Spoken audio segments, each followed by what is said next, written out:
Tem bom ânimo, filha. É o tema dessa festividade. Esse tema, irmãos, eu digo que é um tema bem atual. Por que eu digo isso?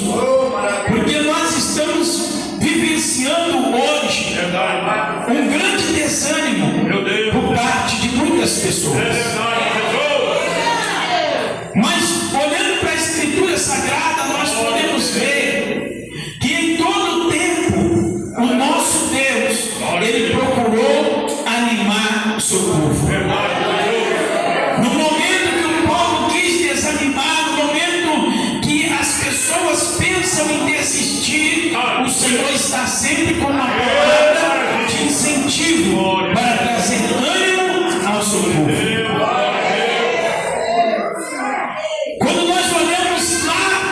Antigo Testamento, na história de Israel, quando Moisés morreu e o Senhor levantou Josué para dar continuidade àquela obra, Josué estava um pouco receoso, um pouco desanimado, sem saber se ele ia conseguir dar continuação àquela obra. E aí o nosso Deus começa a falar com Josué e anima ele. Vocês podem conferir no livro do profeta Josué, no livro de Josué, no capítulo 1, ali no verso 6, o Senhor fala com ele: Josué, esforça-te, tem de bom ânimo, que eu te ajudarei. E o Senhor ainda continua falando mais com Josué. Josué, você vai conduzir esse povo até a prometida e eu serei contigo. Agora tem uma coisa, Josué: atenta-se para a minha palavra. Pega esse livro da lei, medita nele de dia e de noite. Guarda os mandamentos, instrui o povo a seguir os meus mandamentos e eu serei contigo. Aleluia, Deus. O Senhor já está falando conosco aqui nessa noite. Para você que está desanimado, para você que pensou em desistir, para você que pensou em parar, o Senhor está falando contigo aqui nessa noite. Se você ficar ligado, você vai entender o que Deus está te falando aqui. Mas para nós nos mantermos animados na presença de Deus, nós precisamos estar na palavra.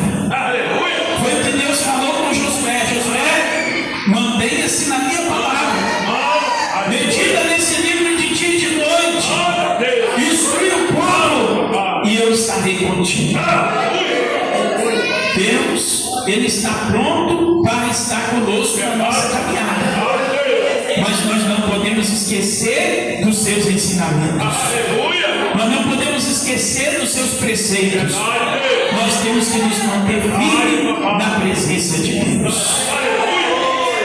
E quando nós olhamos, irmãos, para a história dessa mulher, a qual nós lemos o texto de São Lucas, capítulo 8, do verso 43 até o 49, quando o Senhor está falando com ela, após ela ser curada, observe isso. Observe isso. Aquela mulher, irmãos, ela enfrentou um longo período de enfermidade. 12 anos sofrendo com uma hemorragia não é pouco tempo. 12 anos, como dizem o ditado, 12 anos não é 12 dias, né? Imagina, irmãos, 12 anos de sofrimento e ela lutando em busca da cura. O próprio texto bíblico relata que ela gastou os seus recursos financeiros. Ela gastou o dinheiro que ela tinha na medicina. E a medicina não foi capaz de curar aquela enfermidade. Eu digo a vocês, meus irmãos e minhas irmãs, que quando a enfermidade é para Deus curar, o médico não consegue curar. Quando Deus permite Mas se Deus não permitir que o médico cure, o médico não consegue. Porque Deus está no controle de todas as coisas. É preciso nós entendermos quando o nosso Deus quer agir na nossa vida. A enfermidade daquela mulher não era para o médico curar, mas era para Jesus curar. Jesus tinha uma obra a fazer na vida daquela mulher. Quem sabe eu estou falando com alguém nesse momento que você pode estar numa situação semelhante. Talvez você está com alguma enfermidade, você já buscou a cura na medicina, pagou a medicina, fez de tudo e não conseguiu. Creia no Senhor Jesus Cristo, que Ele tem todo o poder e Ele cura, seja qual for a enfermidade. Toda a sua enfermidade. Glória a Deus. Agora aquela mulher ouve falar que Jesus estava passando. E ela vai ao encontro de Jesus com a fé de que ela poderia tocar tão somente na orla do vestido de Jesus. E ela seria curada. Irmãos, vocês sabem que a orla do vestido tem um significado espiritual para o judeu? Porque lá no livro de Números, no capítulo 15, no verso 28 em diante, está falando da lei acerca das vestes. Isso para os judeus. A veste deles tinha que ter uma orla, uma franja. E nessa franja tinha que ter também uma outra fita que vinha azul. Aquilo ali, sabe para que era? Para fazê-los recordar mais uma vez da palavra de Deus. Pode glorificar, pode exaltar o Senhor. Pode ler lá no livro de Números, no capítulo 15, a partir do verso 28 até o 32 por aí. Está explicando, a lei era assim. Então, irmãos, vem comigo nessa palavra. Jesus era judeu. Jesus então vestia essa veste, assim como todos os judeus vestiam. Mas a orla do vestido tinha um significado para eles olhar e recordar da palavra. Então não foi por acaso que aquela mulher foi tocar logo na orla da veste de Jesus. Ela sabia que alguma coisa ia acontecer. Aleluia. Ela sabia que aquela orla do vestido tinha um significado. Mas outro detalhe, ela encontra uma dificuldade, porque tinha muita gente ao redor de Jesus. Tinha muita gente, o que dificultava ela chegar para tocar na orla do vestido de Jesus Cristo. Mas ela não olhou para a dificuldade. Quantas vezes, meu irmão, minha irmã, nós olhamos para a dificuldade? Eu não consigo ir ao culto porque o tempo está para chuva. Eu não consigo ir à igreja hoje porque eu estou muito cansado, eu trabalhei o dia todo. Eu não consigo ir ao culto porque eu não tenho carro, eu tenho que pegar um ônibus e coisa e tal. Aleluia. Irmãos, mas quando o negócio aperta, a pessoa se esforça. Quando o negócio está bem, a pessoa olha para um lado e para o outro, não tem solução. A única solução que ela vê, ela caminha em direção àquela solução. É por isso que muitas das vezes o Senhor permite o negócio apertar. Muitas das vezes o Senhor permite a enfermidade chegar. Porque Ele quer que nós nos aproximemos dele. Tem pessoas, irmãos, que só se aproximam de Jesus quando o negócio aperta. Quando está doente, quando está desempregado, quando está sem dinheiro, quando a dificuldade aperta, ele se esforça. Não estou dizendo que foi o caso daquela mulher, não é o caso de todos, mas tem pessoas que é assim.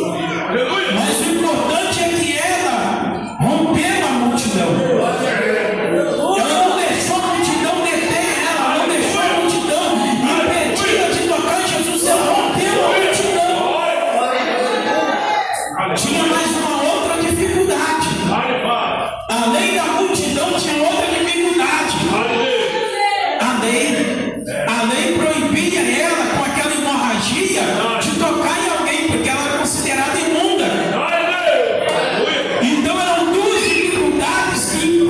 com que ela pudesse desistir, mas ela não desistiu. Aleluia. Não desista você também não, meu irmão. Não desista também você não, minha irmã. Não desista não, o Senhor está te dizendo hoje. Anima-te, tem de bom ânimo. Aleluia, glória a Deus.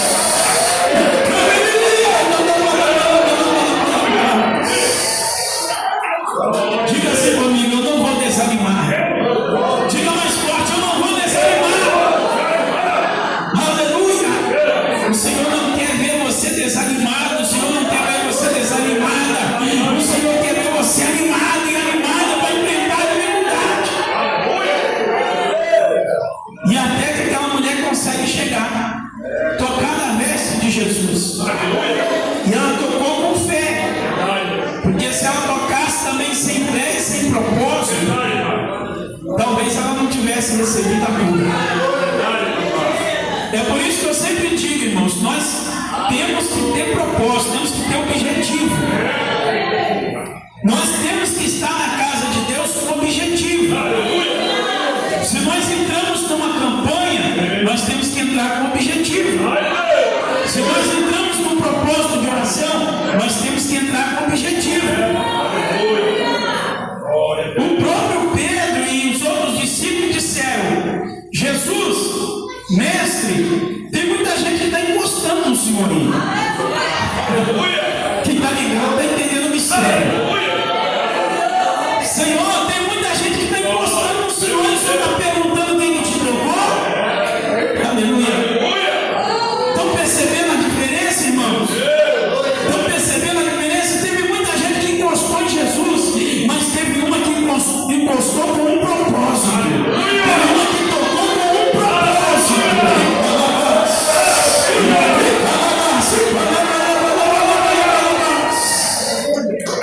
Você veio aqui nessa noite com um propósito? Se você veio com um propósito aqui hoje, o Senhor está contemplando o seu propósito. Você veio aqui para receber uma cura.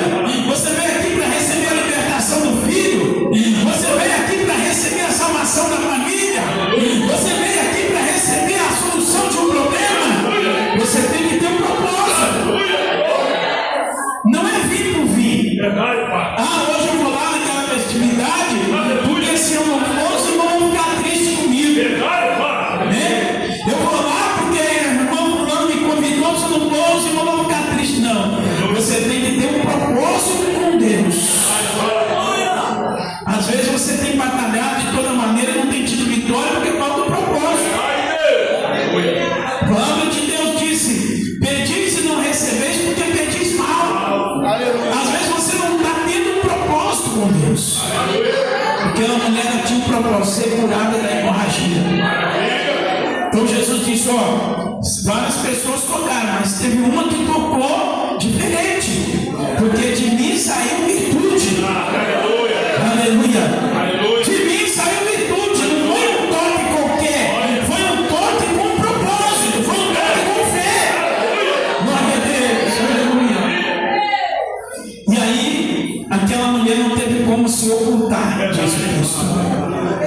E ela se manifestou, ela disse: mestre, foi eu que te toquei. Foi eu que te toquei, mestre. Aleluia. Porque eu estava enfermo, eu estava com hemorragia há 12 anos.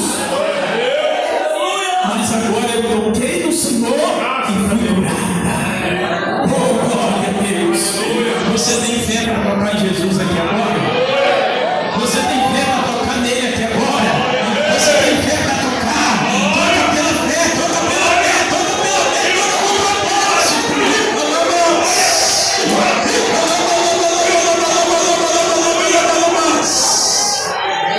O Espírito Santo de Deus está aqui.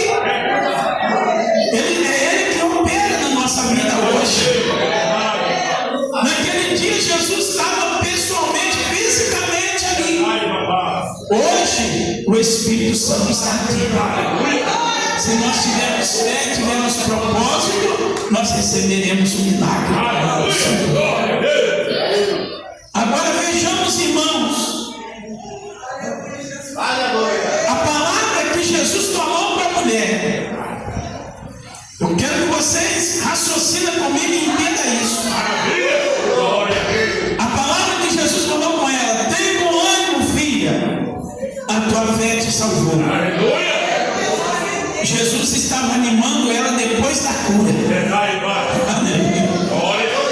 Jesus estava incentivando ela depois da cura. Sabe por quê? Porque tem pessoa que depois que recebe a cura, ele se afasta. Tem gente que depois que recebe o milagre, ele se distancia. Jesus está dizendo: continua nesse ânimo, continua nessa fé, não desanima, não desanima, continua. Por quê, irmãos? Se a pessoa recebe a cura, como aquela mulher recebeu a cura, e se esquece de Jesus, fica só na cura, acabou, né? Mas se a partir dali ela continua animada na presença de Deus, ela ainda alcança a salvação do Senhor Jesus Cristo. É por isso que Jesus disse: tem bom ânimo, filha, a tua fé te salvou, vai em paz, glória a Deus, não desanima depois do milagre, não, irmãos. Glória a Deus, aleluia. Louvado seja o nome do Senhor. Aquele que permanece, ele alcança a salvação. Tem muita gente que faz campanha para receber o milagre, para receber a porta do emprego. Depois que recebe, ele se esquece. Eu não consigo mais ir na igreja, estou muito cansado, estou chegando tarde no serviço. Coloca um monte de obstáculo para não ir mais. Jesus está dizendo: tem bom ânimo, filho, tem bom ânimo, filha, a tua fé te salvou. Agora não desanima, continua, prossegue, continua até o fim da caminhada, continua até o fim dessa jornada. Glória a Deus, aleluia. É como aqueles 10 leprosos que foram curados. 9 não voltaram, mas um voltou para agradecer. E aí, aquele que voltou para agradecer, além de ser curado, purificado da lepra, também foi liberto dos pecados e foi salvo de Jesus Cristo. É assim que acontece. Não são todos que permanecem, mas os que permanecem alcançam a vitória total. Os que permanecem recebem a vitória completa, porque além de receber a cura física, recebe a cura da alma também. Recebe a libertação, recebe o perdão dos pecados e a salvação em Cristo Jesus. Pode glorificar e exaltar o Rei Jesus. Glória a Deus, aleluia. Louvado seja o nome do Senhor Jesus Cristo. E aí, irmãos, vejamos que depois de Jesus curar aquela mulher e o Senhor falar essas palavras com ela, chega alguém da casa de Jairo, porque antes de Jesus curar a mulher, Jairo já tinha pedido a cura para sua filha que estava enferma. E aí chega alguém trazendo a notícia que a menina tinha morrido.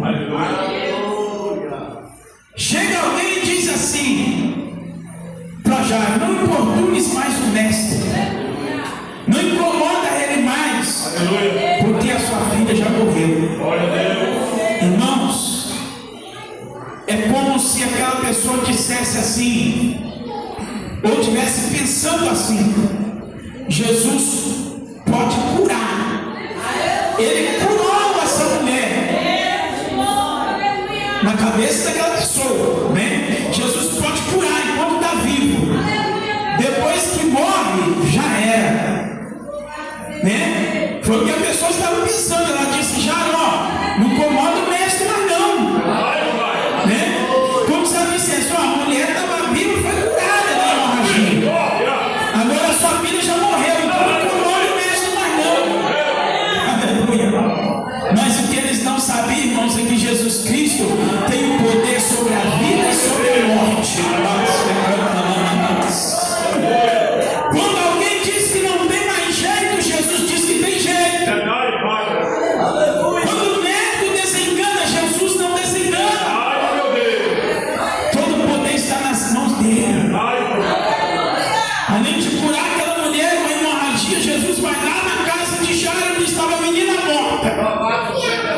Tinha várias pessoas tocando instrumento lá, porque era a tradição deles na época, chorando, né? Aquele choro falso, só para fazer movimento.